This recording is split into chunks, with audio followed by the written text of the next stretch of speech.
Alhamdulillahirabbil alamin. Wassalatu wassalamu ala asyrafil anbiya'i wal mursalin wa ala alihi wa sahbihi ajma'in. Subhanaka la ilma lana illa ma 'allamtana innaka antal alimul hakim.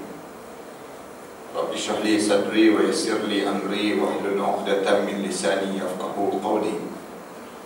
Ya alim 'allimna min ilmika kama tarda bihi 'anna.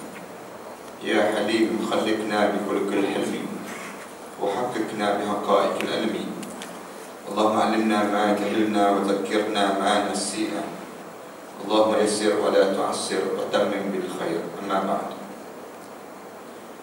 Hadirin yang dihormati sekalian, alhamdulillah kita syukur pada Allah kerana sekali lagi pada malam ini kita diberi kesempatan oleh Allah untuk kita meneruskan pengajian kita dalam membicarakan tentang mengenai perjalanan untuk kita ke akhirat Allah, ataupun tariqah, ataupun jalan menuju kepada akhirat, dalam kitab yang dikarang oleh Syekh Abdullah Haddad ini, di mana kita telah sebut tentang mengenai satu perkara yang besar yang kita diajar supaya kita jaga pada kita, yang disebut dengan niat dalam kita melaksanakan amalan kita ini sendiri.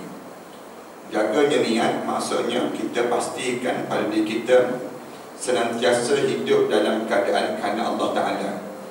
Dan pada pengajian yang sudahnya, anda telah sebut tentang betapa besarnya niat kerana Allah ini, sehingga kan Islam suruh setiap amalan-amalan yang kita buat ini mestilah dimulakan dengan niat. Dan bahkan dalam mazhab Syafi'i kita tidak dianggap amalan itu diterima di sisi Allah kalau sekiranya tidak niat kerana Allah. Misalnya sembahyang kita tidak niat kerana Allah, maka sembahyang kita tidak diterima di sisi Allah. Ataupun haji kita tak niat kerana Allah, maka haji kita tidak diterima di sisi Allah. Ataupun buatlah apa saja pun tapi kita tak niat kerana Allah, maka dia akan menjadi sia-sia amalan kita tadi. Maka dalam Islam, untuk kita nak sampai pada akhirat dengan jalan sempurna, maka kita diajar supaya senantiasa berniat kerana Allah. Sehingga kan waktu mana kita solat, mula-mula dalam kita solat, kita takbir, dan selesai daripada kita takbir itu, mula kita akan ikrar terus. Kita sebut inna salati wa nusuki wa mahyaya wa mamati lillahi rabbil alamin.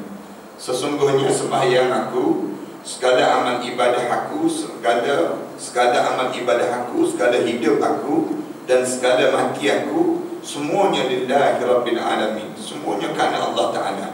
Maknanya dalam hidup kita ni, kita diajar supaya jaga benda yang paling asas pada kita, yang disebut dengan niat kerana Allah. Tak boleh buat niat selain daripada Allah. Bahkan dalam hadis Rasulullah cerita, kalau kita buat satu benda itu tanpa niat kerana Allah, maka di akhirat nanti kita akan diajar dan disuruh supaya kita mencari orang yang kita niat itu. Katakanlah kita buat amalan satu benda ini, kita yang waktu mana kita buat ini kerana orang itu, kerana orang ni. Misal contohnya, sampai di akhirat Allah waktu mana Allah bentangkan amalan kita, Allah kata yang ni kamu buat niat kerana selain daripada aku, kamu niat kerana orang tu, kamu pergi berjumpa dengan orang tu ni, kamu pergi ambil pahala daripada dia. Sudah tentulah kita tak mampu untuk kita nak ambil, kerana orang tersebut dia tidak ada kekuatan dan keupayaan. Tapi apabila kita buat dalam setiap benda yang kita buat ni, kerana mesti buat kerana Allah. Kerana Allah inilah satu benda yang besar, sehingga kan Rasulullah SAW sebut innamal a'malu binniyat. Tiap-tiap benda yang kamu buat ini mesti bersandar pada niat. Wa innama likulli imri'in ma nawa. Dan setiap apa yang kamu beramal itu, kamu kembali apa yang kamu niatkan. Ganjaran kamu, balasan kamu dasar pada apa yang kamu niat. Ni hadis ni ada cerita panjang pada pengajian yang sudah, dasar pada peristiwa yang berlaku dalam hijratul Rasul sallallahu alaihi wasallam. Tatkala mana ada seorang lelaki yang sampai ke kota Madinah, dia tidak buat kerana Allah, tapi dia hijrah sampai kota Madinah. Dia hijrah kerana tunang dia, Ummu Qais. Tunang dia hijrah. Maka bila tunang dia hijrah, sampai di kota Madinah, dia sebut bahawa saya datang ke kota Madinah ini bukan kerana Rasulullah, bukan kerana Allah, tapi saya datang ni kerana tunang saya datang. Saya bimbang kalau saya tak datang, maka tunang saya kahwin dengan orang lain. Lalu apabila Rasulullah SAW diberitahu tentang apa yang berlaku itu, lalu Rasulullah bangun dan Rasulullah ucap, innamal a'malu binniyat, tiap-tiap amalan ini bersandar pada niat. Wa innama likulli imri'in ma nawa, dan setiap apa ganjaran kamu yang Allah nak balas pada kamu dasar pada apa yang kamu niat dalam hidup kamu. Ini diajar demikian. Kemudian Rasulullah sebut, faman kanat hijratuhu ila Allah wa rasuli, siapa-siapa yang hijrah kerana Allah dan juga Rasul, fa hijratuhu ila Allah wa rasuli, maka dia akan dapat Allah dan juga Rasul. Wa man kanat hijratuhu lid dunya aw imra'atin yankihuha, mana-mana orang yang berhijrah kerana dunia ataupun kerana perempuan yang diinginkan untuk dia hijrah, fa hijratuhu ila ma hajara ilaih, maka dia akan dapat apa yang dia niat tadi. Kalau dia niat kerana perempuan, maka dapat perempuan lah dalam hidup dia. Kadang-kadang kan, anda sebut banyak kali kan, orang tanya kenapa rajin sangat datang ke masjid, dia pun jawab, saya datang nak sembahyang berjemaah. Kenapa nak sembahyang berjemaah? Dia jawab, berkenan anak Pak Imam, bisa contoh. Maknanya dia niat kerana anak Pak Imam. Suatu hari anak Pak Imam kahwin, dia tak datang-datang dah. Kenapa tak datang? Kerana dia nak pada anak Pak Imam, rupa-rupa. Tapi dia bukan niat kerana Allah, tapi dia niat kerana selain daripada Allah. Sama juga dalam hidup kita ni. Kita buat apa saja tak boleh kerana yang lain, tak boleh. Bahkan Rasulullah sebut, siapa yang berumah tangga dengan seorang perempuan kerana seorang perempuan ataupun lelaki, kerana harta benda dia, Rasulullah kata, aku sumpah dia akan dapat kemiskinan daripada seorang lelaki itu kerana kekayaan wanita itu. Ataupun lelaki itu, dia akan dapat yang disebut dengan kemiskinan daripada orang itu. Rasulullah sebut, siapa yang kahwin dengan orang itu kerana keturunan dia, keturunan orang tersebut. Saya kahwin dengan dia kerana keturunan dia tengku-tengku, keturunan dia raja-raja, keturunan dia hebat-hebat ni, dia akan dapat illa dana'ah. Rasulullah kata, aku sumpah keturunan dia dapat kehinaan daripada keturunan itu. Rasulullah sebut demikian. Bahasa yang mudahnya, Rasulullah nak marah siapa yang dia kahwin dengan seorang itu kerana kecantikan daripada orang itu, ataupun orang itu handsome, kacak dan sebagainya, aku sumpah dia dapat kehodohan daripada pasangan hidup dia. Tetapi Rasulullah sebut, waman, siapa-siapa yang kahwin kerana Allah dan juga kerana Allah dalam perkahwinan dia itu, Rasulullah kata, aku tolong doa untuk dia, barakallahu lakuma wa barak alaikuma wa jama'a bainakuma fil khair. Aku tolong doa 1500 tahun Rasulullah tolong doa ni. Doa ni mustajab lagi ke? Mustajab lagi sampai hari ni. Rasulullah SAW sebut, biar Allah berkatlah mereka berdua. Wa barak alaikuma, saling berkat memberkatilah di antara satu sama lain. Wa jama'a bainakuma fil khair, aku doakan mereka dikumpulkan oleh Allah dalam keadaan kebaikan. Maksudnya sehingga ke syurga lah keturunan yang dibina itu. Ini gambaran bagaimana kita buat kerana Allah. Tak boleh buat dalam satu benda selain daripada Allah Subhanahu Wa Taala. Hari ini kita sambung dalam bab niat ni, dalam bab yang besar ini, niat ini. Dan ketahuilah pula bahawa tiada terjadi taqarrub kepada Allah itu melainkan dengan apa yang telah disyariatkan Allah di atas lisan Rasulnya yang berupa fardu-fardu dan sunat-sunatnya. Kita nak dekat dengan Allah ni, tak boleh dekat dengan Allah kecuali apa yang telah diatur oleh Rasulullah SAW. Sama ada yang fardu ataupun yang sunat. Maknanya kalau kita buat selain daripada yang diajar oleh Rasulullah SAW, tak sampailah kita pada Allah. Maknanya tidak diterimalah di sisi Allah. Kamu buat benda-benda yang baru-baru, benda yang muhdatsatil umur. Muhdatsatil umur maksudnya benda yang direka dalam ajaran agama. Agama tak suruh buat pun, tiba-tiba kamu buat benda demikian, maka dia tak akan sampai pada Allah. Misal contoh, kita buat contoh apa dia? Sembahyang sunat hadiah, misal contohnya. Orang kita reka kan, reka sembahyang sunat hadiah. Lepas pada orang mati, dia ambil upah pula. Ambil upah pada dia, sembahyang sunat hadiah dipanggil. Hadiah pada orang mati. Ada ke dalam syarak? Tak ada. Rasulullah tak suruh pun. Tapi kita pandai-pandai reka benda yang demikian. Satu benda yang tak sampai pada Allah, tak terima di sisi Allah, pandai-pandai kita reka. Kalaulah ada benda tersebut, nescaya Rasulullah SAW suruh buat dah. Rasulullah SAW suruh kita lakukan, tiba-tiba kita lakukan. Tunggu kubur. Zaman-zaman dulu orang kita suka tunggu kubur. Tunggu kubur. Kenapa tunggu kubur? Kerana waktu mana kita sebut tunggu kubur ni, nak suruh malaikat tak berani datang, disebut. Selagi mana ada orang tak kubur tu, selagi itulah malaikat tak datang. Katanya mereka, ni amalan yang tidak disuruh dan isyaratkan oleh agama. Sama ada perkara yang wajib ataupun sunat, Rasulullah dah ajar cara bagaimana kamu nak buat. Baki lagi, tinggal lagi macam mana kamu nak hias dia, itu masalah lain dia panggil. Itu perkara-perkara yang kamu jangan reka dalam perkara demikian.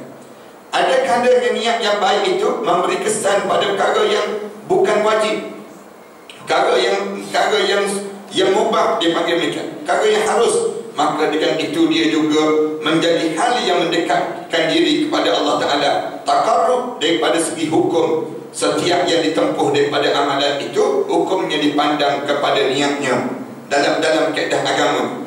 Umpama seorang yang meniatkan makan, minum yang kerana tujuan takwa, yang ni dia meniatkan itu kerana hendak membuat ketaatan pada Allah misalnya, ataupun dia mendatangi isterinya dengan niat yang baik, hendak mendapatkan anak yang saleh yang akan menjadikan hamba diri kepada Allah, maka itu yang dinamakan dengan perkara yang kitanya diajar supaya kita lakukan dalam hidup kita.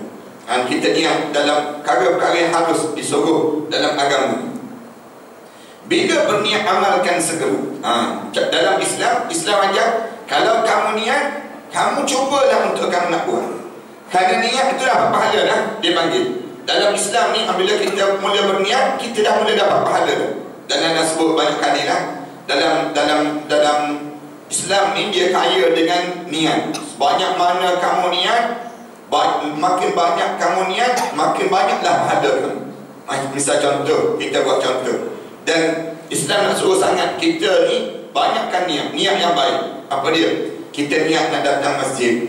Niat nak datang masjid untuk apa dia? Untuk sembahyang. Kita buat demikian. Kemudian untuk apa dia lagi? Untuk bertemu kawan-kawan. Niat apa lagi? Nak dengar kuliah. Biar banyak niat kita. Lagi niat banyak, lagi banyak pahala kita dapat. Islam suruh perbanyakkan niat yang baik. Perbanyakkan niat yang baik. Lagi banyak kita niat, kita mula niat yang baik, dah dapat pahala. Beza dengan niat yang buruk. Niat yang buruk tak dapat dosa lagi.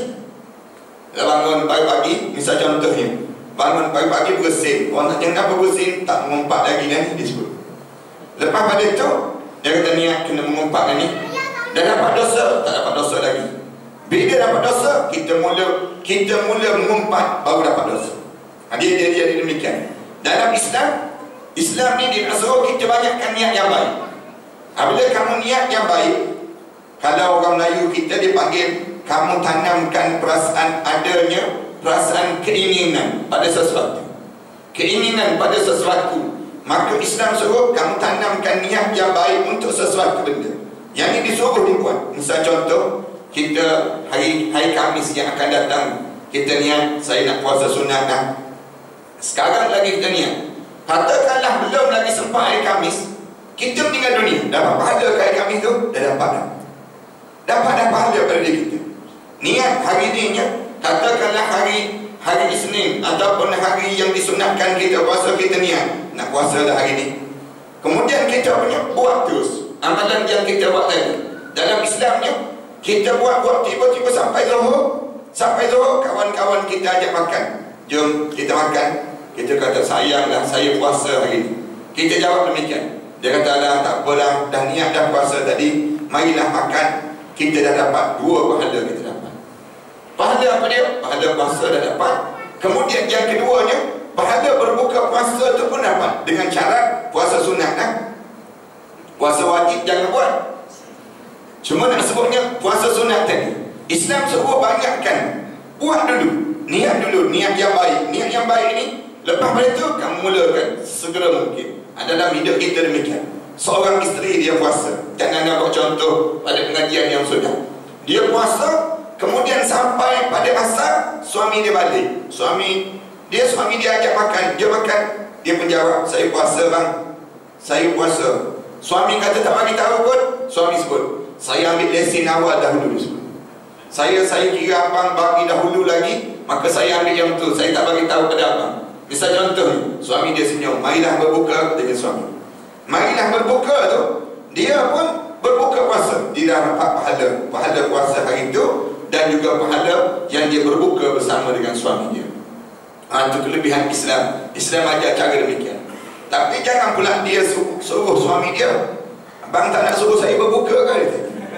Dia pula suruh demikian. Maknanya yang tu dia dah memang sengaja nak membuka puasa dah tu dipanggil. Tapi kalau suami ni pula, dia tengok dah asal dah, tak apalah, tak bertahan dah sekejap lagi, katanya suami yang kejam sikit. Misal contohnya, suami kata biarlah, dah puasa dah, tunggu sikit maghrib sikit lagi, katanya suami. Maka di waktu tersebut dia kena tunggulah. Itu cara yang diajar dalam agama, bagaimana indahnya dengan cara memulakan dengan niatkan Allah. Disyaratkan atas niat yang baik itu, hendaklah dia mengamalkan apa yang diniatkan itu. Ini Islam suruh. Kalau kamu dah mula niat yang baik, kamu kena buat benda yang kamu niatkan. Cubalah. Kalau hari ni tak berjaya, cuba lagi. Kita duduk seorang-seorang, teringat kita, rumah kita ni, bila terakhir kita buat jamuan makan? Bila terakhir kita buat jamuan makan? Kita pun menung, tengok tahun lepas. Misal contoh, tahun lepas lama dah tak buat jamuan makan. Niatlah nak ajak orang datang ke surau pagi-pagi Jumaat tu, datang makan sekali kat rumah. Misal contoh, kita niat demikian. Niat yang tersebut kita cubalah buat. Tak boleh pagi Jumaat, cari pagi yang lain untuk nak menunaikan niat yang kita telah buat tadi. Islam suruh buat benda demikian. Apabila kamu dah niat, kamu buat, kamu cuba, kamu buat, laksanakan. Barang siapa yang menuntut ilmu pengetahuan, misalnya, kemudian dan dia mendakwa bahawa niatnya untuk mendapatkan ilmu itu ialah kerana dia hendak mengamal dan mengajar pada orang lain, maka jika dia tidak mengamalkan sesudah itu, padahal sudah terluang masa untuk dia melakukannya, nescaya niat itu menjadi tidak benar. Disebut demikian. Misalnya contoh, orang yang dia belajar ilmu pengetahuan, dia dah belajar dah dalam hidup dia. Orang tanya, kenapa kamu belajar? Saya nak beramal dengan apa yang saya belajar ini. Tiba-tiba dia tak pernah buat pun benda yang dia belajar tadi. Maknanya niat dia itu tak betul. Katanya Tuhan kita ni ajar demikian. Dalam hidup dia, apabila dia dah niat dah, dia belajar apa dia? Belajar tentang bangun tahajud malam. Dia tanya, bila nak bangun tahajud malam? Sibuk dia tanya, macam mana nak bangun tahajud malam? Orang pun tanya, kenapa ni? Saya nak bangun tahajud malam. Saya dah ada niat untuk bangun tahajud malam. Lalu orang pun bagi tahu pada dia. Dia belajar tadi, orang ajar, kamu nak tahajud malam, ada 2-3 cara yang diajar dalam Islam. Dan dia belajar bagaimana nak bangun tahajud malam. Rasulullah SAW ajar, kamu bangun masa yang paling terbaik, katanya Rasulullah buat ialah kamu tidur dahulu, kemudian kamu bangun, kemudian kamu tidur balik. Itu contoh bangun tahajud malam. Kemudian kamu bangun balik sembahyang subuh. Itu yang terbaik yang dibuat oleh Rasulullah SAW. Kalau sekiranya kamu tak mampu, kamu bangun dekat-dekat menjelang subuh. Menjelang subuh, kamu bangun. Dekat dengan menjelang subuh, kamu bangun. Kemudian kamu solat tahajud. Kemudian lepas pada itu, kedengaran azan subuh, kamu sembahyang subuh terus. Itu yang terbaik, yang boleh juga, yang disyaratkan dalam agama. Kalau tak boleh juga, ada orang dia kata, saya tak boleh juga Ustaz, nak bangun yang tu pun tak terbangun juga. Saya memang payah bangun, keturunan tak bangun-bangun. Saya ni memang payah bangun. Macam mana nak buatnya? Bangunlah. Lepas sembahyang isyak, sebelum kamu tidur, kamu solat tahajud terus. Solat tahajud terus. Kenapa solat tahajud terus? Kerana di waktu tersebut, waktu dah masuk waktu tahajud. Tak tidur lagi? Ada orang tanya, tak tidur lagi? Kita kata tidur itu sunat dia, hukum dia. Tetapi waktu solat tahajud bermula daripada bila? Bermula daripada lepas isyak, berakhir bila? Sebelum ada subuh. Kalaupun kita tak tidur lagi, kita boleh dulu solat tahajud.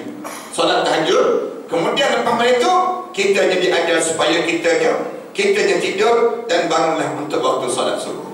Ini masa cara yang diajar oleh Rasulullah SAW.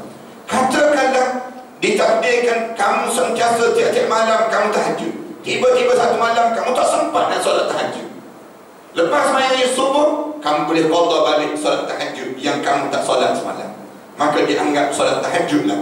Yang ini diajar dalam agama.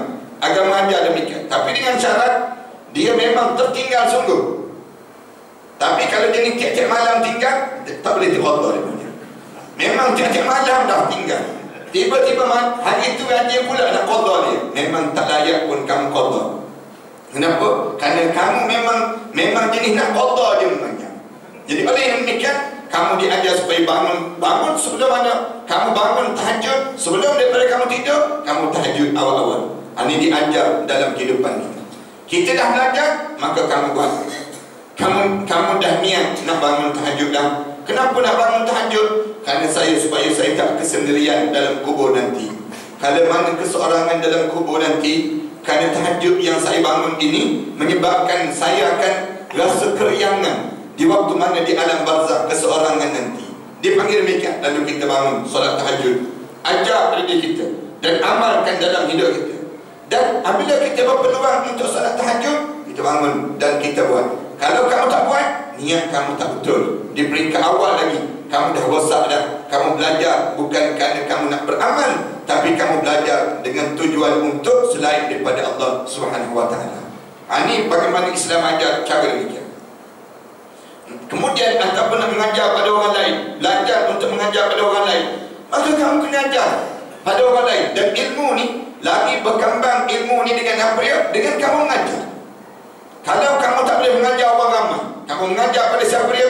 Kamu mengajar pada keluarga kamu. Balik di kalangan kita, kita jangan berhenti sekadar kita belajar dan kemudian untuk kita seorang jangan. Balik panggil keluarga kita, sebut pada anak-anak kita. Waktu mana makan, waktu mana kita duduk, waktu mana kita borak dengan mereka. Tak semestinya mengajar ni kena ada restroom dulu, kena ada speaker dulu, dan baru kita nak mengajar. Tak, mengajar kita sebut saja. Bila-bila masa ketika mana yang perlu ada, kita bagi tahu pada mereka. Ilmu yang kita dapat, kita ajar dan kita sebut pada mereka tersebut. Anda ingat waktu mana anak habis belajar dahulu, pensyarah dia pesan pada anak, dia kata, dia sebut pada pelajar-pelajar, dan waktu mana kita berjumpa dengan dia pun, dia sebut, dia kata, kamu balik, kamu mengajar balik segala ilmu-ilmu yang kamu belajar di sini. Katanya pensyarah ni, guru anak dia disebut, kamu ajar pada orang. Kalau kamu mengajar orang tak nak dengar, dia kata, aku ada cerita disebut. Dia kata, aku ada cerita. Kalau kamu mengajar, dia kata, tiba-tiba orang tak nak dengar, kamu ajarlah siapa-siapa sekalipun. Kalau tak nak juga dengar, kamu panggil, kamu ambil binatang-binatang untuk kamu ajar pada binatang-binatang. Katanya pensyarahan dia sebut demikian. Dia kata, kerana ada anak murid aku, dia kata, bila dia habis belajar, kemudian dia balik, dia nak mengajar orang, nak mengajar ilmu ini. Dia waktu mana dia mengajar ilmu, dia kata, orang lepas pada sembahyang maghrib, orang minta bangun lari balik. Dia buka kitab Qalyubi wa Umairah, tak silap ni, katanya guru anak ni. Dia kata, dia buka kitab, orang lari balik. Bila buka kitab, orang lari balik, tak nak dengar kuliah dia, tak nak dengar kuliah dia. Akhirnya dia buat apa dia? Dia beli seekor kambing, dia ajar kambing. Dia ajar kambing, siap je. Lepas maghrib dia ajar kambing. Dia ajar kambing. Katanya guru anak dia cerita. Dia kata dia mengajar, tiap-tiap hari mengajar kambing. Lepas lama mengajar kambing ni cepat habis. Tak banyak sesi soal jawab sebenarnya. Dia baca kitab, habis saja dia pun sebut pada kambing. Habis dah hari ni kitab ni disebut. Habis dah kitab ni, keadaan habis kitab, dia kata kita kena buat jamuan. Kita kena buat jamuan. Dan kalau nak buat jamuan, tak ada orang lain, engkau lah kena sembelih. Engkau lah kena sembelih. Kita buat jamuan habis kitab disebut. Habis kitab ni, bila habis kitab, nak tunjuk rasa gembira dan rasa syukur, kita buat jamuan. Katakan, melih kamu, sembelih kambing. Bila panggil orang kampung, sembelih kambing. Suka orang kampung, dia sembelih kambing. Sembelih kambing. Bila sembelih kambing selesai saja sembelih kambing, dia lapah saja. Kulit itu, katanya guru anak, penuh di belulang dia dengan tulisan-tulisan yang dicatatkan segala ilmu-ilmu yang telah diajar tadi. Kambing itu catat rupa-rupa, tulis segala apa yang dia belajar, yang dia ajar tadi. Catat di belulang-belulang tu penuh tulisan-tulisan semua. barulah orang kampung tersebut terdiam. Orang kampung itu baru tahu bagaimana keikhlasan yang diajar tadi sehingga kan melekat pada belulang-belulang tadi. Katanya gurunya disebut demikian. Kamu jangan putus asa dalam menyebut tentang agama. Dalam menyebut tentang agama, kerja kamu bagi tahu ada orang. Soal orang nak terima tak nak terima, bukan kerja kamu. Kerja Allah yang membuka hati manusia. Kerja kamu diajar supaya sampaikan, sebut lama-lama. Apabila agama ni telah sampai pada hati seorang, maka di waktu itu Allah akan membuka hati dia dan menerima dengan cara yang baik. Ini cara yang disuruh dalam agama ini sendiri. Sebab itu kalau kita belajar satu benda, jangan berhenti untuk kita berhenti ilmu ni begitu saja, tidak. Tetapi niat, ya Allah, bagilah peluang untuk aku mengajar dengan ilmu yang aku belajar ini pada orang lain pula. Tapi kalau dah ada masa terluang untuk kita mengajar, tiba-tiba kita tidak mengajar, nescaya niat kita itu tidak benar dalam kita belajar. Mengajarlah. Dan mengajar yang paling mudah untuk nak diajar, siapa dia? Kita ajar pada anak-anak kita. Ajar apa dia? Ajar Al-Quran, contohnya. Ajar Al-Quran. Dan Anda pesan banyak kali pada ibu bapa ni, di antara tanggungjawab kalian kena pastikan anak-anak kalian belajar Al-Quran daripada kita. Kalau kita tak boleh mengajar anak-anak kita Al-Quran daripada kita, kita kena cari orang lain untuk mengajar anak kita Al-Quran. Al-Quran Karim ni satu ilmu yang paling asas dalam hidup. Kalau kita tak ajar yang ni, tak ajar Al-Quran Karim ni, dia tak akan jumpa lagi bila dia nak belajar Al-Quran. Para hadis kan perhati, bila anak-anak kita nak belajar Al-Quran, kalau kecil-kecil umur tu 5 tahun, 6 tahun, kita tak ajar Al-Quran pada dia bila dia nak belajar. 5 tahun, 6 tahun kita hantar ke tadika, belajar Twinkle Little Star, contoh. Kemudian yang satu sehingga di Jahannam, bila dia nak belajar Al-Quran, dia nak faham Al-Quran, dia nak berhenti terhadap Al-Quran, habis Jahannam. Kemudian dia belajar tingkatan 1 sampai tingkatan 5, 6 atas 6 bawah, bila nak belajar Al-Quran. Kalau kita tak ajar Al-Quran, mereka boleh dakwa kita di padang mahsyar Allah SWT. Kena ajar Al-Quran di kalangan keluarga kita. Kalau tak boleh, cari orang untuk mengajar Al-Quran pada mereka. Itu cara demikian. Misalnya yang lain, seperti orang yang mencari dunia, dan dia mendakwa bahawa dia mencari dunia itu kerana mencukupkan dirinya supaya dia tidak menadah tangan pada orang lain. Kemudian selebihnya dia akan bersedekah kepada orang-orang yang dalam keperluan serta memperhubungkan kaum kerabat ni. Maka jika dia tidak melaksanakan apa yang diniatkan itu, sedangkan dia boleh melakukannya, nescaya itu tidak akan memberi kesan apa-apa pun terhadap niat yang dilakukan sebelum daripada ini. Kadang-kadang kalau kita tanya, turun pagi balik gelap ni nak ke mana? Dia menjawab, nak cari rezeki Ustaz. Nak cari rezeki ni untuk apa? Dia jawab, untuk keluarga saya Ustaz. Nak cari rezeki untuk keluarga saya, untuk keperluan saya. Okey, kalau kamu dapat, kamu nak buat apa dia? Bagi pada keluarga saya, kemudian bangunkan keluarga saya. Selebihnya saya akan niatkan sedekah di jalan Allah. Ya, betul. Tapi waktu mana kita ada peluang untuk bersedekah, kita buat? Tak buat. Maknanya tak betul niat kamu tadi.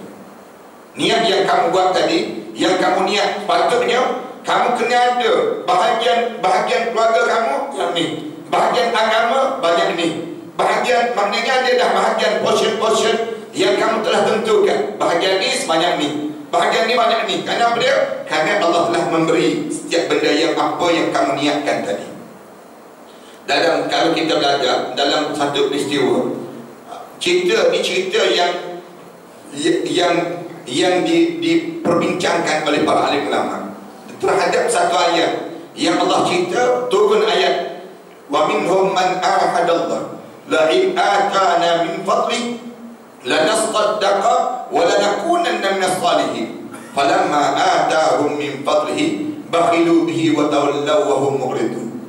Cerita ni wallahu alam, tapi ada satu kitab yang cerita tentang peristiwa yang berlaku pada seorang sahabat yang namanya Sa'lab, yang cerita demikian. Cerita ni dibincang. Ada yang kata cerita ni cerita yang dhaif sangat, ada yang kata maudhu' yang tak boleh terima. Tetapi anda nak sebut juga, Ada pengajaran di sebalik peristiwa ini.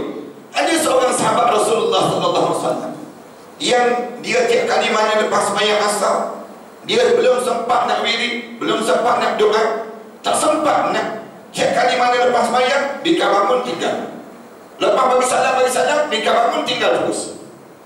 Dan di antara orang yang tengok keadaan yang berlaku pada dia ni, salah seorang ni siapa ni? Umar Al-Khattab radhiyallahu anhu. Umar tengok ada orang yang bagi salam, bangun terus, tak sempat nak wirid. Sedangkan Rasulullah pesankan, Rasulullah kata, sibuk mana pun kamu, lepas pada kamu sembahyang, jangan kamu bingkah bangun terus untuk nak tinggal waktu solat kamu tadi, kecuali kamu habiskan dahulu ayat kursi. Ni kena ingat ni, Rasulullah SAW pesan, habiskan ayat kursi. Habis dahulu ayat kursi, kamu tinggal pun tak apalah, senang cerita, baca dulu ayat kursi. Rasulullah kata siapa-siapa yang lepas sembahyang dia baca ayat kursi, dia sempat baca ayat kursi, dia mati, dan dia ni tak adalah balasan untuknya, dan dia akan dimasukkan ke dalam syurga.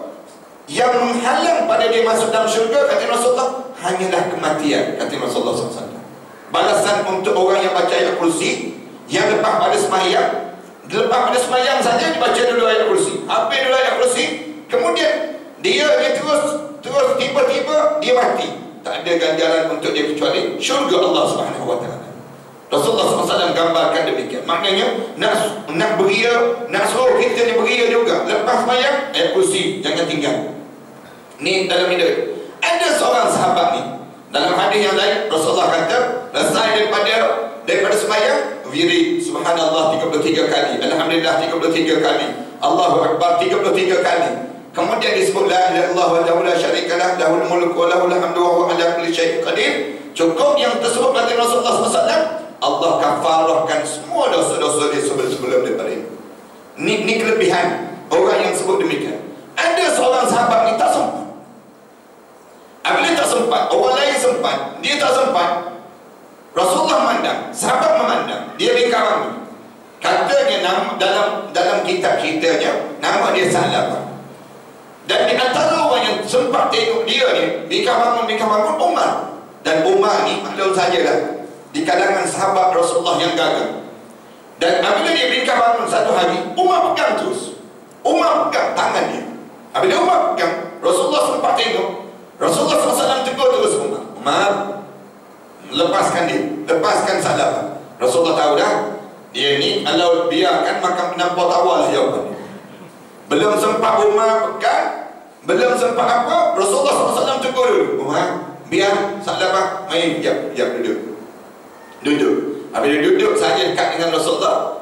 Lalu di waktu tersebut Rasulullah SAW selesai saja wirid semua. Rasulullah tanya dia, kami berarti kamu ni tiap kali mana lepas solat terus bingkar bangun, kamu nak ke mana? Salabah, kamu nak ke mana?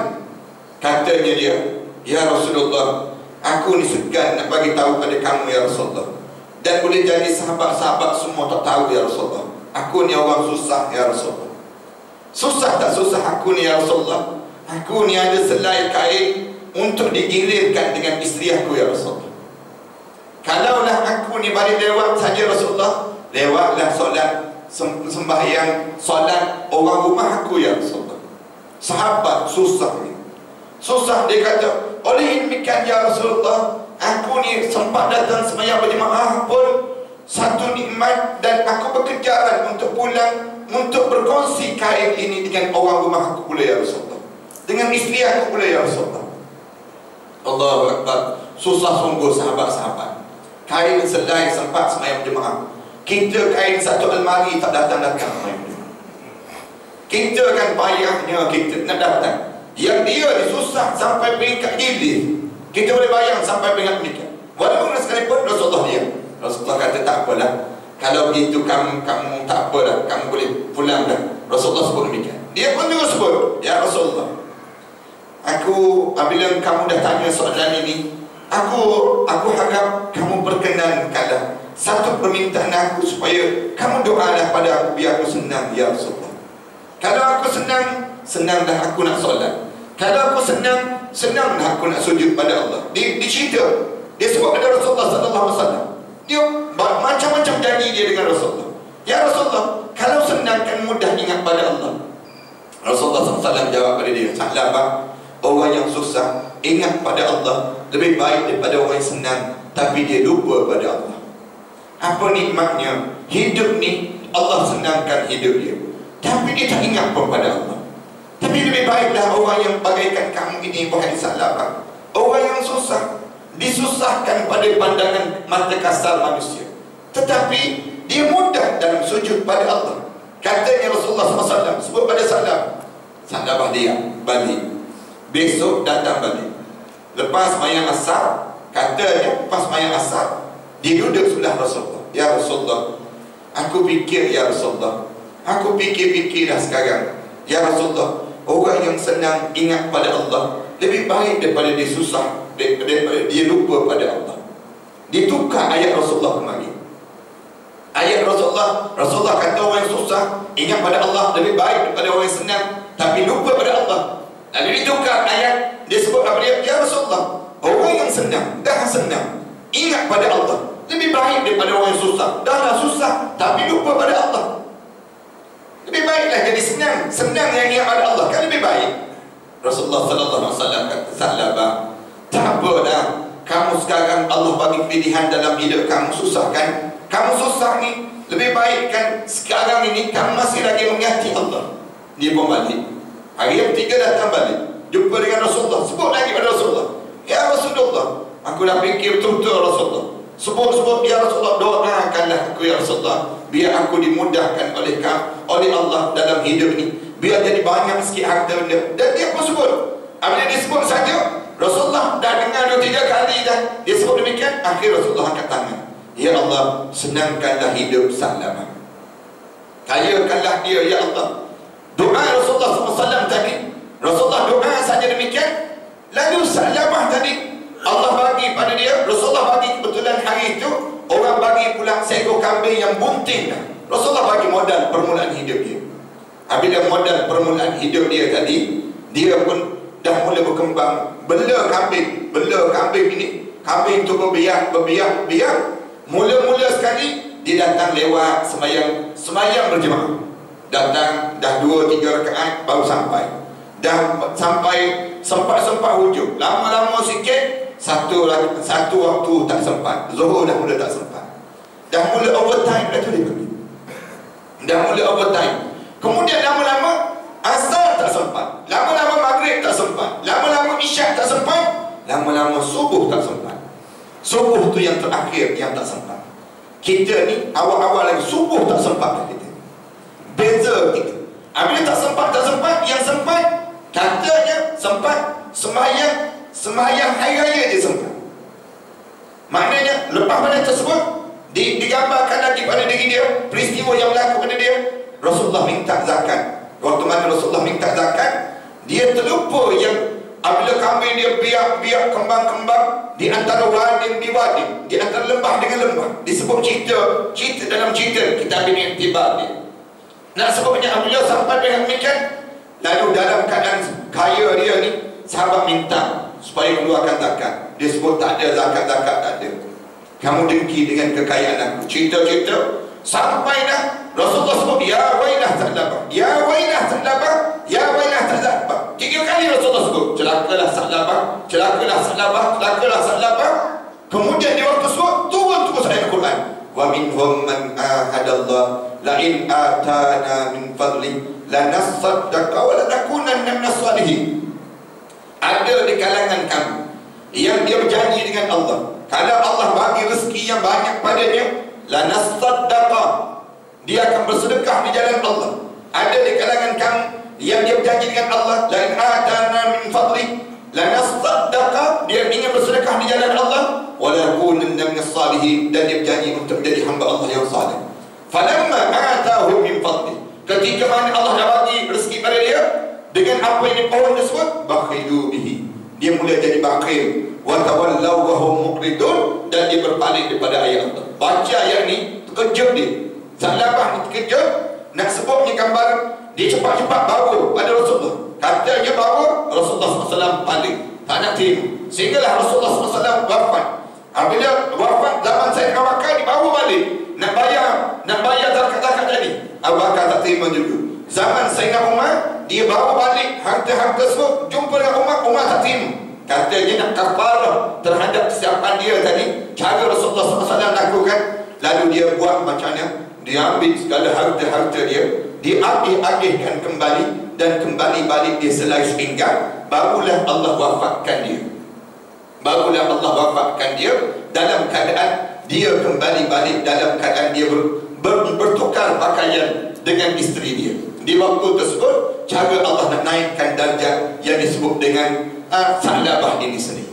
Para hadis sekalian, demikian juga dalam hidup kita. Yang nak sebutnya, dalam hidup kita ni ramai orang di kalangan kita disebut, saya ni ustaz, kalau dah Allah bagi rezeki begini, kalau dah begini, saya nak bersedekah. Tapi waktu mana diberi saja, dia mula lupa. Niat dia tadi tak betul. Dalam Islam kata, kamu ni niat tak betul dah pada diri kamu. Kenapa?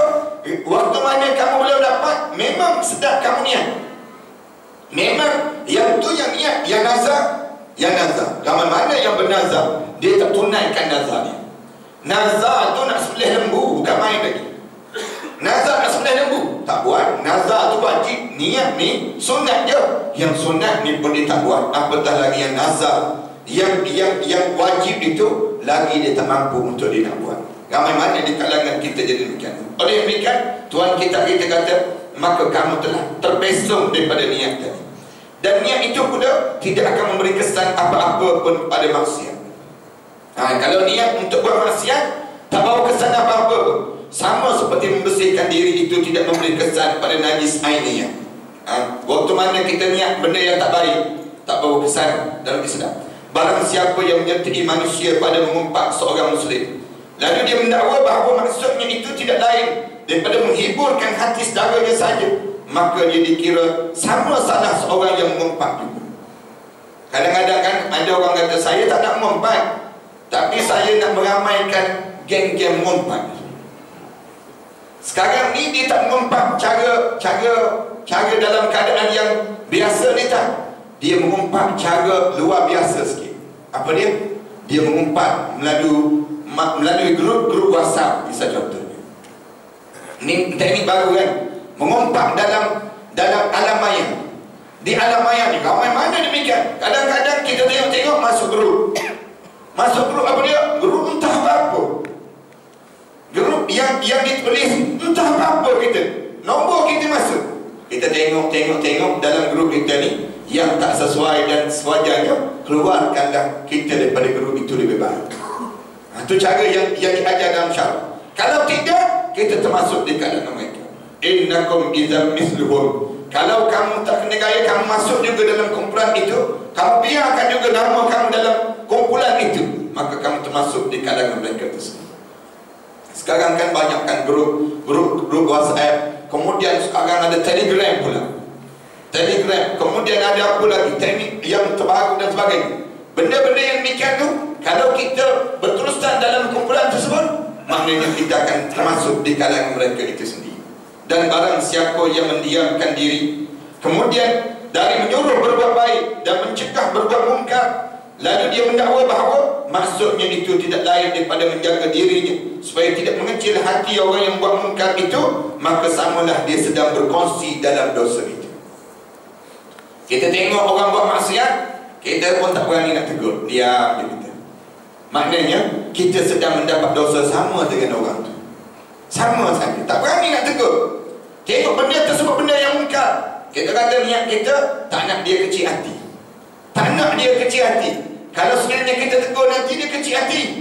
Ataupun kadang-kadang benda yang mungkar, apa dia? Anda buat contoh yang mudah.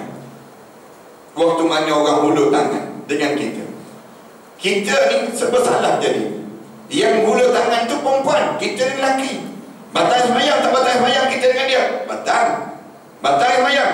Tapi niat kita tadi, niat nak suruh jaga hati dia, nak jaga hati dia, kita pun hulur juga tangan. Salah juga. Sama je kita dengan dia, buat dosa. Niat tadi tidak membatalkan yang namakan dengan apa yang kita tanggapkan tadi. Maknanya dalam Islam tak boleh kita kena sebut pada dia, tak boleh. Saya dengan kamu halal kahwin. Kena sebut pada dia. Kalau tak nak sebut bahasa demikian, sebut terus bahasa yang mudah. Minta maaflah, saya ada semayang. Bahasa yang lembut sikit. Saya ada semayang, jadi tak boleh nak bersentuhan. Tak boleh kita nak bersentuhan. Maknanya dengan cara demikian orang perempuan sama juga. Kadang-kadang orang hulur tangan dengan kita. Kita pun sambut terus di atas nama kedamaian, di atas nama persahabatan, di atas nama niat macam-macam cara nak jaga air muka dia dan sebagainya. Maka di waktu tersebut kita tak jaga Allah. Kita sedang jaga siapa? Kita sedang jaga hati manusia, tapi kita tak jaga hati Allah. Allah tersinggung dengan perbuatan yang kamu lakukan.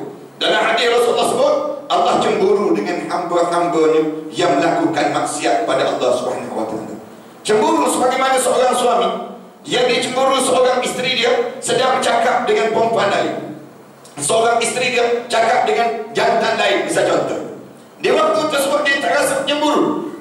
Allah lebih cemburu daripada itu. Anak sebut gambaran demikian. Kamu buat maksiat, Allah tak suka. Kenapa tak suka? Kerana kamu buat benda yang dilarang oleh syarak. Manakala kita nak tengok orang yang buat maksiat, kita kena sebut pada dia, salah kamu buat maksiat ini.